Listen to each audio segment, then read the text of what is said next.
Cuando pregunto a las personas en las calles si ellas son buenas personas, el 99% de ellas me responden que sí.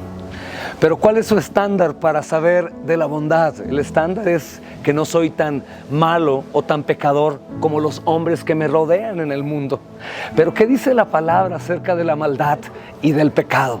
El apóstol Pablo en su epístola a los Gálatas comienza a narrar en el capítulo 5 una serie de pecados que nos hace sentirnos culpables sin ninguna duda a todos nosotros. En el versículo 19 él dice: manifiestas son las obras de la carne, que son el adulterio, la fornicación, la inmundicia, la lascivia, la idolatría, hechicerías, enemistades, pleitos, celos, iras, contiendas, disensiones, herejías, envidias, homicidios, borracheras, orgías y cosas semejantes a estas, por las cuales los amonesto, dice el apóstol Pablo, que los que practican tales cosas no heredan el reino de Dios. Si tú pusiste atención, muchos de los pecados aquí mencionados son pecados gravísimos, pecados de muerte. Hablamos de homicidios, de orgías y cosas terribles, pero también escuchamos acerca de mentiras, envidias, celos, contiendas. Delante de Dios somos perversos, malos por naturaleza. David dice que desde el vientre de su madre él estaba ya en pecado. ¿Cuál es el problema acerca del pecado? Que la paga del pecado es muerte. Y está establecido que el hombre muera una sola vez y de inmediato venga el juicio. Detente por unos momentos y piensa qué sucedería si tú murieras hoy y enfrentas este juicio, y el juez es Dios, quien conoce a perfección todos tus pecados, quien conoce a perfección todos tus malos pensamientos, tus iniquidades, todas aquellas cosas que has hecho en lo oculto. Seguramente serías culpable. La Escritura dice que la paga del pecado es muerte, pero no solo la muerte física, sino la muerte a la que el apóstol Pablo, inspirado por el Espíritu Santo, habla, es la muerte en el infierno. No hay fulminación, sino un quebrantamiento, un dolor, un crujir de dientes por la eternidad.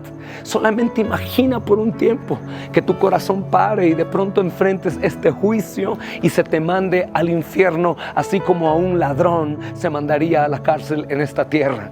Terrible. Solamente necesitas morir para experimentar esta terrible condenación. La Escritura también nos habla acerca del plan que Dios tiene para con la humanidad, porque la humanidad, sin ninguna duda, teniendo conciencia por Dios y teniendo la ley en sus corazones, tiene conocimiento de culpa y de pecado. Y sé que tú lo sabes si eres una oveja del Señor que aún está extraviada. El apóstol Pablo escribe a los Efesios y justamente en el versículo 8 dice: porque por gracia sois salvos por medio de la fe. Y escucha, y esto no es de vosotros, pues es un don de Dios, no por obras, para que ninguno se gloríe. Esto es maravilloso, mis amados, porque los hombres en la religión, que no es por la fe, sino por las obras, buscan ser salvos por sus propios méritos. Es por eso que vemos las limosnas, las indulgencias, las marchas o procesiones religiosas buscando la salvación de sus almas, que nunca encontrarán, porque la Escritura dice que no es por obras, para que nadie se gloríe, porque el propósito es que uno solo lleve la gloria.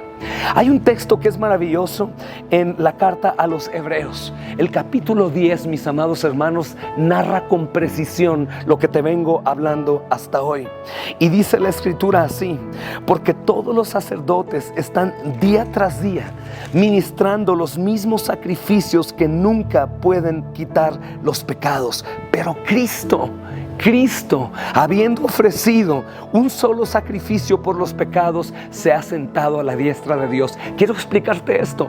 Todo sacerdote día tras día estaba de pie. Hasta hoy continúan de pie ofreciendo sacrificios. Sacerdote es un intercesor entre los hombres y Dios, pero ellos no terminan.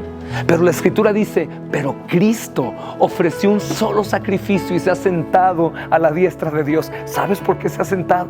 Porque Él terminó.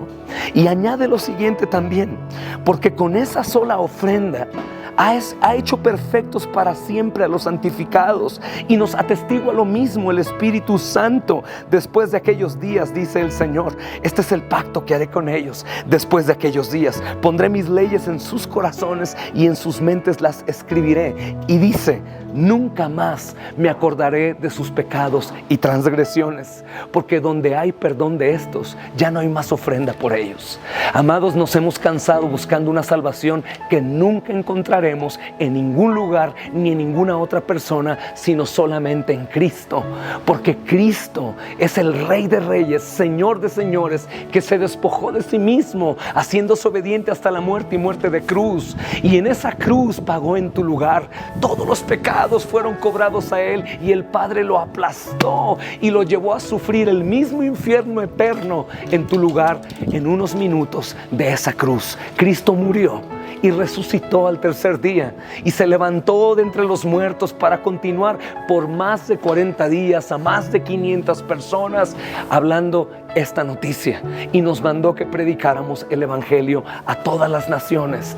Tú eres parte de esas naciones. Arrepiéntete y cree en Cristo. Él es el único nombre dado a los hombres bajo este cielo en quien podemos ser salvos. Cree en Cristo y vivirás eternamente en la gloria de Dios.